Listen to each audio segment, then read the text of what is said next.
when you think about it, you and Davey Boy never faced off before SummerSlam. There was no angle on TV of you two fighting. The first time we saw you guys face off was at SummerSlam. How did you feel about? Because that's a bold move for that to be the main event of a SummerSlam, and the two guys have never faced off at that point. Well, you know, the kind of the truth of it is that Hulk Hogan, who was the biggest star in the world and at the time, maybe in anything, like he was such a huge phenomenon. He hated to travel he didn't like going to England. He didn't like traveling, and he didn't want to go to England. So he rarely went. I don't remember Hulk being there very often. But guys like me were going over there all the time for tours. And so that opened the door. When Hulk wasn't there, it allowed guys like me to get some of that shine, you know, and get fans to go, okay, well, I like him too. And it was sort of a changing of the guard in wrestling at that time. If you go back to Wembley, before Wembley, you know, I fought Roddy Piper at WrestleMania 8.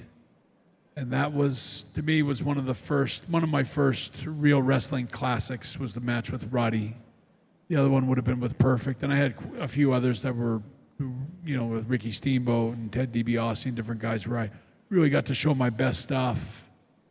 But I knew that the match that we were going to have was going to kick the door in, and that wrestling was changing. People were getting tired of the cartoon characters, and they were getting tired of the steroided up wrestlers getting all the credit. And it wasn't all about how big your arms were. It was sometimes fans started liking the wrestling. Guys like Bret Hart and Mr. Perfect were making people wrestling fans again, and they liked the wrestling part of it. And I can remember lots of times wrestling Kurt Hennig, and Hulk Hogan would be on last, and the biggest match on the card was definitely me and Kurt. And so I started getting some credit finally, and they started slowly giving me a little rise in the company at that time. But I think that the fans were getting sick of the bodybuilders, guys like Hogan and Warrior, and I won't go on and name all these guys, but they were doing there was a lot of slow, ponderous wrestlers that were big and bulky that really weren't great wrestlers necessarily, but they were great characters. But I think people started to really love the wrestling. I think people loved my wrestling, or the way, you know, loved the you know, just the contrast of reality from the other matches. And you know, you were part of WrestleMania 3, and you were there at the Pontiac Silverdome, and then 5 years later, you get to Wembley the day of the show. You've had all these issues with Davey trying to get everything together. What do you remember about when you got to Wembley and you see that stadium set up and ready? Well, we've been there the whole day Saturday, like the whole day. We were at the building. We were all worried it was going to rain. That was the big fear. Everyone was crossing their fingers and biting their lip and praying that it didn't rain, because it was raining, I think, when we got there. And it was like, oh, my God, what if it rains? It'll ruin everything. I didn't want to wrestle in the rain. And anyway, I think for me, there's things I remember. I remember flying into England and going to my hotel in downtown London somewhere, but I remember there was fans on the street. There were so many fans on the street all night chanting Hitman, Hitman, you know, they'd spell my name out like cheerleaders, Hitman, and then they'd cheer and yell it all the way up from the street. And I could hear it all night. They cheered till at least 4 a.m. And then they would cheer Bulldog's name, Bulldog, B-U-L-L-D-O-G. And anyway, they did it all night. And I could sort of tell by that, it's like, this is going to be fantastic tomorrow. I knew maybe more than anybody else that this match, because I had the match. I had every single step in my head. Every single day I'd lie down when I was, because in wrestlers a lot of times we lie down in tanning beds. And I remember every time I'd lay in a tanning bed, I'd sit there and I'd start the match. I'd tie up with Davey and it would start right there, and I'd run the whole match through my head. And I remember every time I'd lie in the tanning bed and run the whole match through my head, and it's going to be the greatest match of all time. To me, the greatest match of all time up to that point was Macho Man and Ricky Steamboat. And amongst the professionals in the industry, most guys at that time would have said that was the best match ever. Best wrestling match, two guys working and telling a really great story. Macho Man, Steamboat, best ever. And so that was, to me, that was the mark to top. And I wanted to deliver a better match than that. And I like to think I did. And I was pretty excited about it. But things I remember about that, I remember we had to do a meet and greet that day in London at the Wembley. And they brought me up to some media room at the Wembley Stadium, which is huge. It took me about an hour to get up to the top of it just to meet some contest winners that had been on radio shows and stuff like that had won tickets and whatever. And there was this whole room full of fans, and every one of them had a Bulldog shirt on.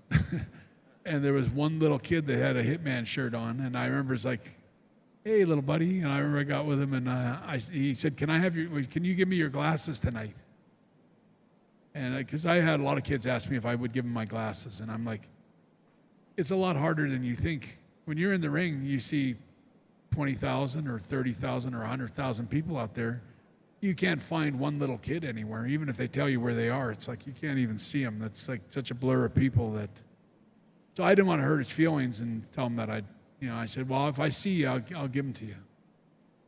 And anyway, that's just a funny little tidbit, because when I went out to the ring for the match, when I dropped out on the floor to give somebody my sunglasses, I didn't even look. I just dropped out on the floor and I walked right up to that kid and put the glasses on his head. I didn't even see him until I walked up to him, and I go, like a little miracle. Like, oh, wow, I don't know how I found this guy in front of 90,000 people, but here he is, And so, anyway, so that was the start of it. And, you can feel, if you ever watch the match back, when you feel that electricity or that energy when I walk out and when Davey walks out, and then there's this moment where you can just sense everybody's like, who's going to win this one?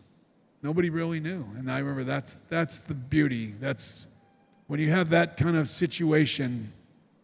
If you're a great wrestler, you can deliver the great wrestling matches, because you got everyone riveted to your storyline. And I knew it, and I knew it was going to be great. And Davey was literally trembling almost right from the start. He was really nervous, and it was a pretty complicated match. But I slowed him down. I got him to take it easy, like to save his energy, And as we paced the match. I'll say this much: Davey body slamming me would have been like, slamming like a small kid or something, Whereas me picking up Davey was like picking up a full refrigerator.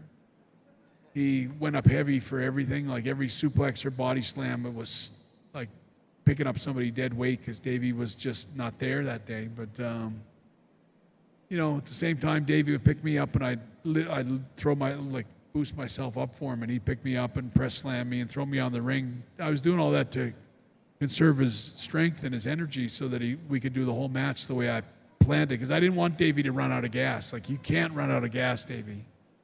This is your match, and this is all for you. You can't drop the ball. You got to, you're going to screw everything up for everybody, including Vince, but even me, because I'm the one that suggested you. And Davey, I don't mean any of this as a put down on Davey, because Davey sucked it up, and I mean he didn't have the wind in the gas in the tank, and there was no way he was going to, but he was determined not to let me down, and he gave everything he had every step of the way to deliver the match that I planned out for him. And I sound like I'm being hard on Davey, but I'm not. I love Davey, and I was always. If he was right here, I'd be saying the same things. I wanted to this match for him. It was something I brought right to his doorstep, and it meant a lot to me to help him like that. And I just know that every step of the way through that match, there's not very often you can see Bret Hart talking in my matches. I was never a guy that. I was always protecting the business and always trying my best to always make wrestling look legit or real as possible. I didn't want to, like when you're watching Robert De Niro, you don't see him going like, oh, you can't forget your moves and stuff like that. And I don't like to talk in the ring. And if I do talk in the ring, it's one or two words and it's quick and you don't see it. And I hate when I watch old matches back, even my own. I don't like being caught talking. To me, that's that's a mark against you when you get caught talking in the ring. And there's so many great wrestlers that talk in the ring all the time, and I'm like, that's not a very good wrestler, that when you get caught talking in the ring. But in saying all that, the match with Davey and Wembley, you can see lots of times in that match where I'm talking in the match because I didn't have any choice. I had to do the thinking for both of us. And a lot of times I'd have Davey in a rear chin lock, and he'd be like breathing really hard, and he's like, I can't do it. I can't do it. I can't do it. And it's like, Davey, you got to do it. And I got to keep pumping him up and keeping him motivated. And anyway, it was a beautiful thing in the end because Davey pulled it all together. There was really only a couple of spots in the matches that didn't come off. There's so many moments in that match where when I watch it, I go, it's one of the most realistic matches, I think. It really seems quite physical and real, and there was different parts in the match. I think I gave Davey a running knee and hit him in the gut in the match, and he knocked all the wind out of himself, which doesn't help when you're sucking wind anyway. But same thing. He still kept going. Davey was a fighter that day, and I've always been really proud of him. I know it sometimes people think that I'm putting him down, but he pulled a 10-star match out of for a guy that was really a shattered mess before he walked out. He did a good job, and I always appreciate that about Davey.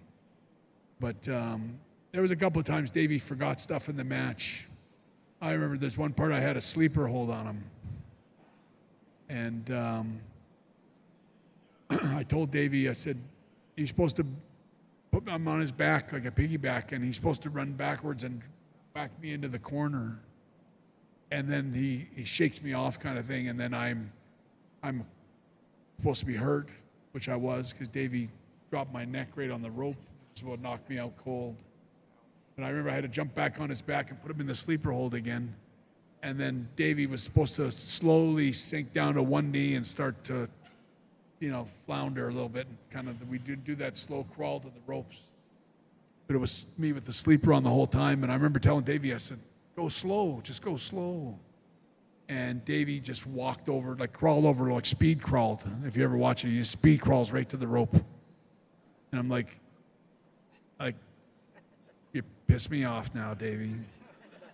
So if you ever watch that, I knew he's, like I say, Davey was a bit frantic sometimes in there, but if you ever watch that, I gave Davey this absolutely beautiful kick right in the face. I mean, it was perfect. I kicked him as hard as I could, right on the face, right on the nose, and just kicked the tip of his nose as hard as I could. And I didn't break his nose, close though. No blood or anything like that, but it was like a slap, like listen up, idiot. That was kind of what it was. It was like, Davey, you got to listen to me. And so then he would get back on focus, but that was really what that was. There's also different things. I remember I was getting ready to jump over the top rope, and Davey was supposed to catch me. And of course, as I'm jumping over the top ropes, Davey bent down to tie his shoelaces or something, and I went sailing over top of him, but I managed to put a backwards headlock on him in the midair and jerked him backwards over, which looked great. It was like, I remember thinking Dave Meltzer gave it some kind of special Space Needle move from Japan, and I'm thinking, no, it was just a screwed up high spot. It wasn't a Space Needle fly out or whatever Dave called it. But anyway, there was a lot of little moments in the match like that.